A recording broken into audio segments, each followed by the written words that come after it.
Hey there, YouTube. Leo Alderpold again. Hope you're all doing well.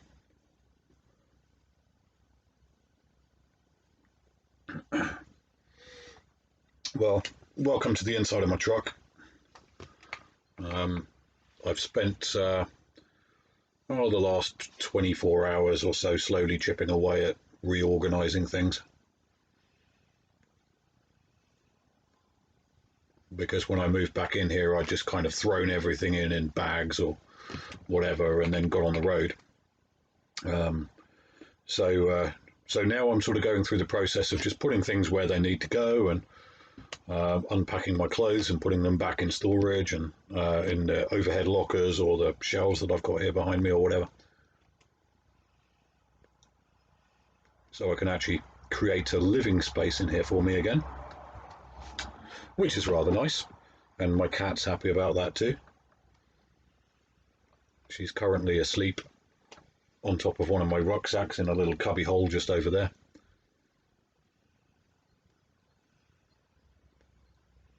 So I'm finally getting some semblance of order in my life, which is rather good. But it's Saturday, 4th of July. So first of all, happy 4th of July, all of my followers in the US. I know it's a big celebration for you folks, and justifiably so.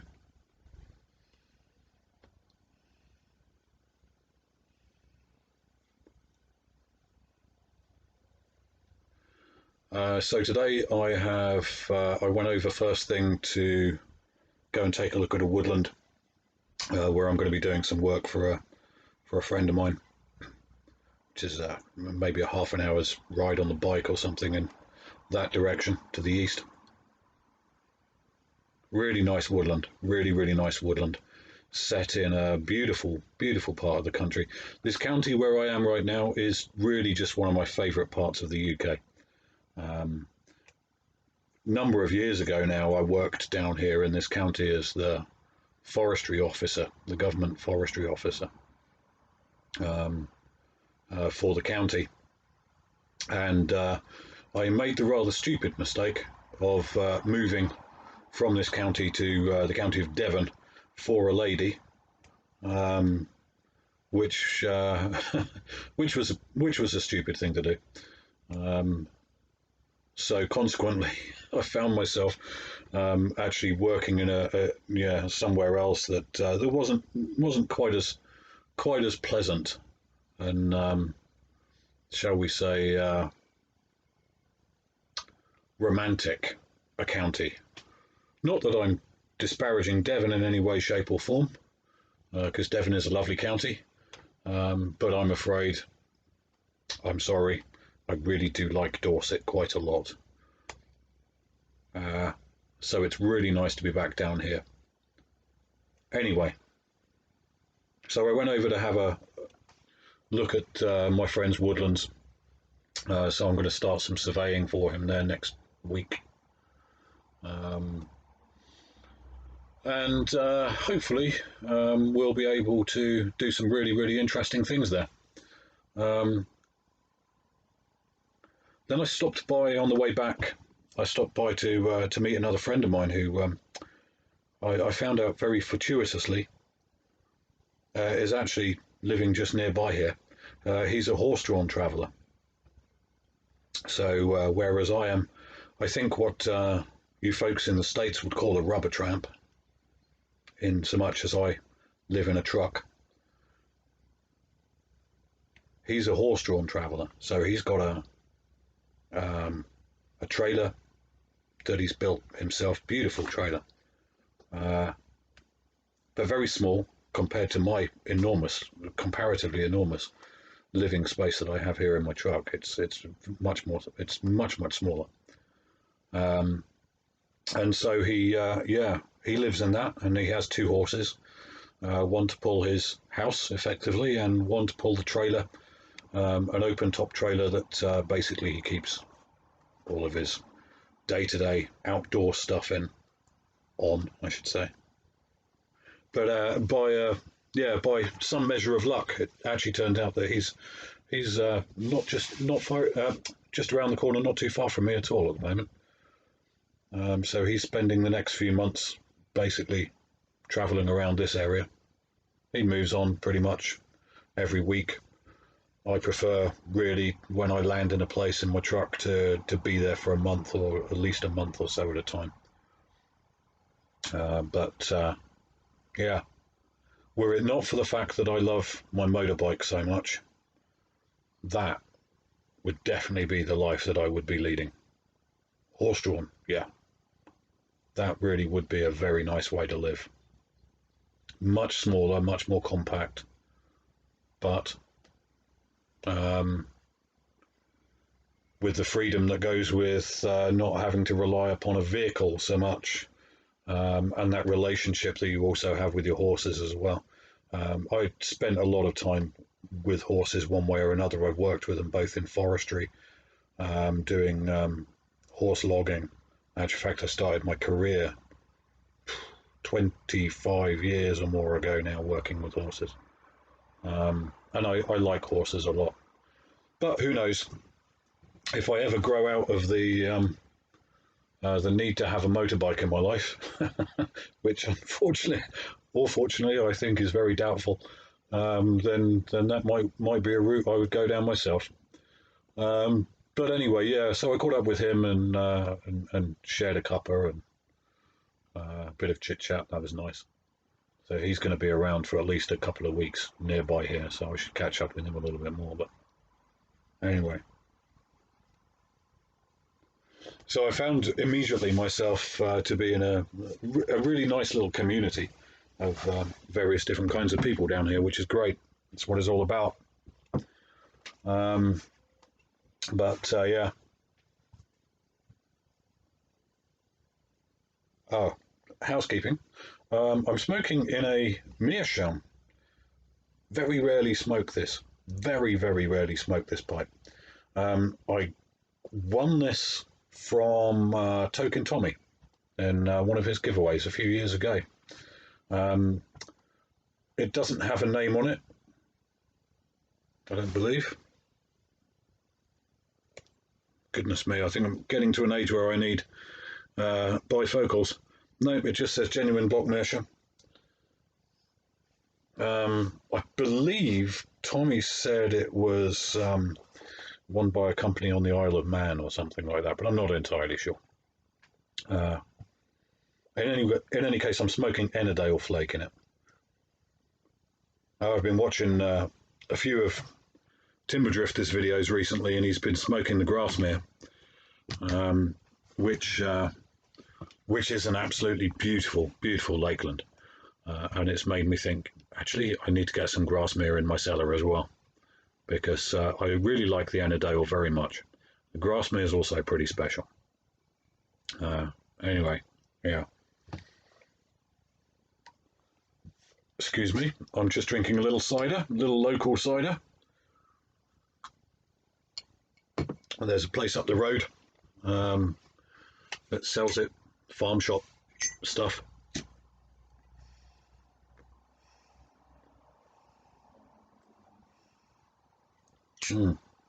But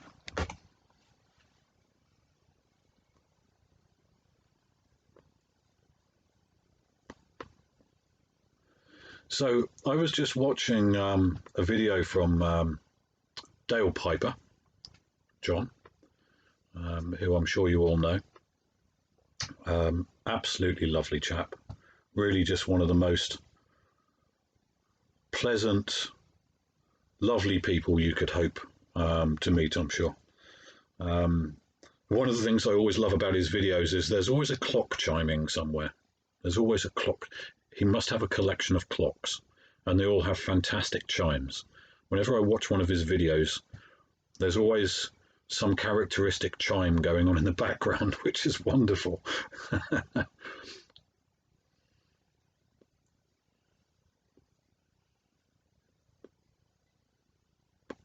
But he was sharing some thoughts, and it got me thinking a little bit as well. And obviously, those of you which follow my channel with any degree of regularity will know that recently I did a video on why Black Lives Matter and on the Antifa movement and so on. Now that actually got me quite a bit of criticism from some people who shall remain nameless, which is always quite interesting. But John was talking about something else. He was talking about a Professor Starkey, who is a historian over here in the UK, who's basically been ridiculed recently for making some very inadvisable comments, quite rightfully so, that he was derogated for doing so. But it got me thinking about the paradox of tolerance, which, for those of you who don't know, the paradox of tolerance states that a society which is too tolerant and allows free speech for everybody under any circumstances eventually becomes overtaken by the intolerant. So that means giving a platform to people who espouse ideologies which contain or espouse hatred, violence, derogation to people of colour, to the LGBT community, to other minorities, if you would call them that, and so on. Giving a platform to people like that eventually will lead to a society where there really isn't any tolerance. And that means, effectively, that the hatred, or the hateful, I should say, the hateful win. And given the circumstances in which we find ourselves politically these days, unfortunately I feel that that is already happening to some degree or another. Let's take Trump, for example. Now, the likes of myself can sit back and criticize Trump for being the racist, misogynistic, homophobic idiot that he is. And he really is. I honestly don't understand how anybody can't see that. But the point of the matter is, people put him there. People voted for him to be there. Now, in reality, of course, he lost the majority. It was only the electoral college system which played to his advantage in that respect. But the popular vote, he lost. The fact of the matter is, though, his followers would literally vote him in again regardless of the danger that he poses to a democracy. So that, I think, really is a very sad situation, very sad state of affairs. And like I pointed out to John, actually, because I was replying to his video by way of a comment. Unfortunately, it's the case that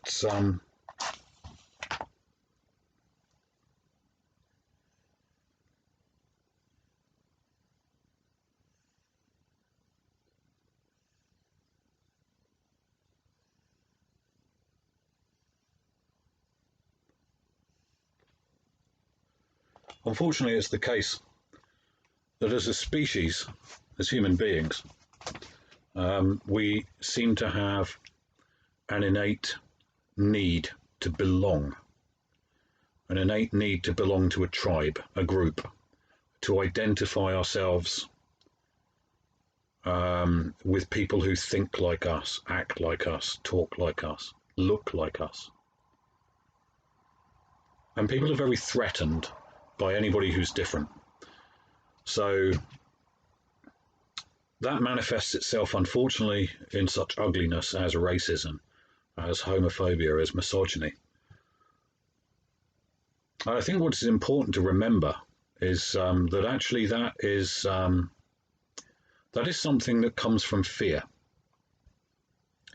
People are terrified of the unknown. People are terrified of things that they don't understand. And if you are in a group and that group all fear the same thing, you feel some degree of solidarity with that group.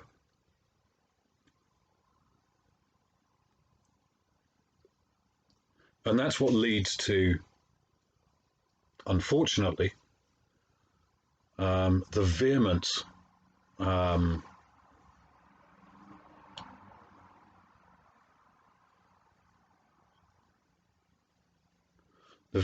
disgust that a lot of the right wing, for example, are expressing in not just in the States, very much over here in the UK as well. This vilification, for example, of immigrants, people of colour, people of a different ethnic background, different religious background, Muslims, they're enemy number one at the moment. Whatever it happens to be. All that it is it's people gelling with other people who think like them and living in this echo chamber where somebody in your peer group echoes in the same way the lines that you repeat yourself, because ultimately you fear that which is different. And until we get out of that cycle, we can't evolve as a species. So whereas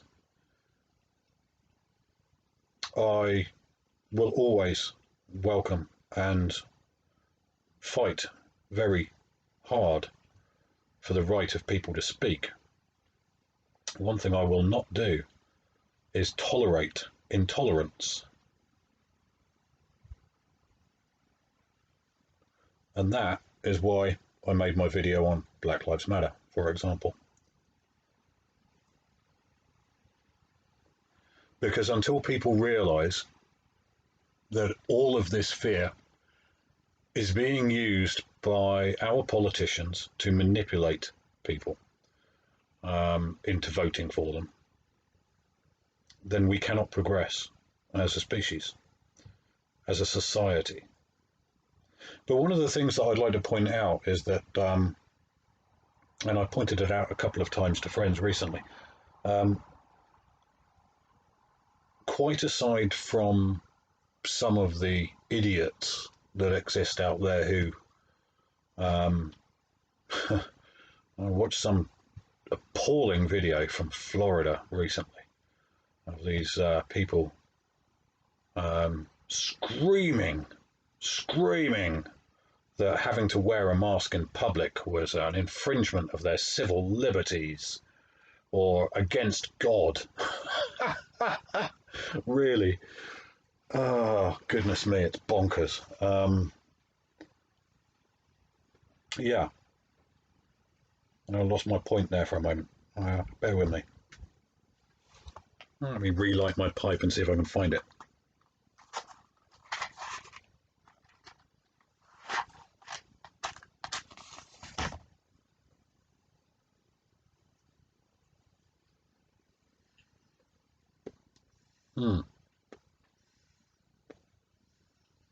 Yeah, that was it.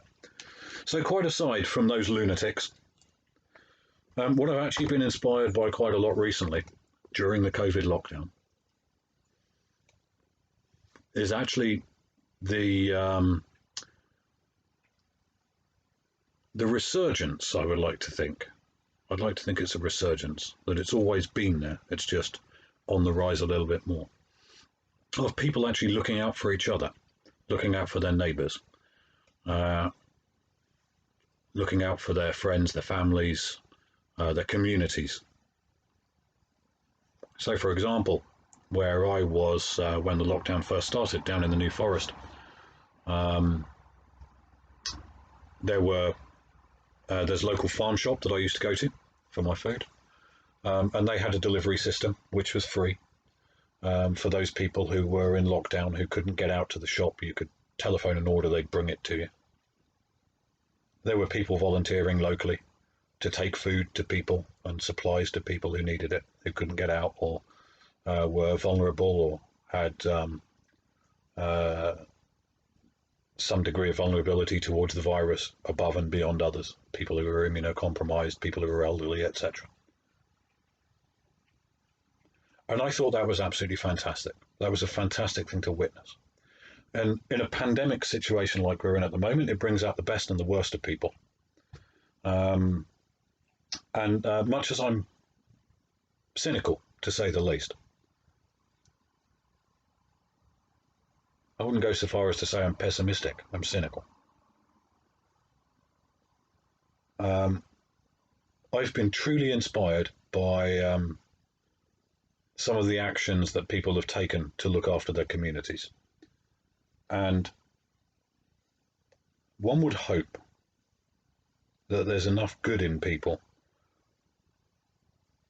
for that to grow a little more in the coming months and quite possibly years of this pandemic. So in my last video I mentioned how the lockdown period had given people the opportunity and willingness to reevaluate their lives, their situations, what was important to them. Also, I think it's given people an opportunity to prove how humanistic they can be. And that's a good thing. That's got to be a good thing. Because we cannot rely upon our leaders to show us the way. That's not what they're there for. That's not why they put themselves there.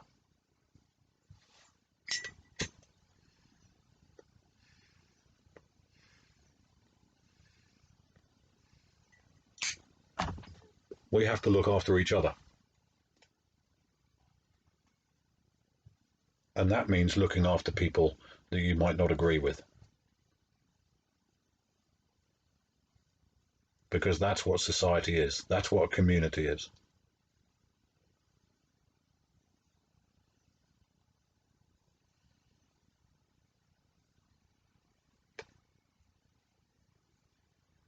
So, those are my thoughts for the day. Thank you, John, Dale Piper, for giving me something to think about today as well. I appreciate it.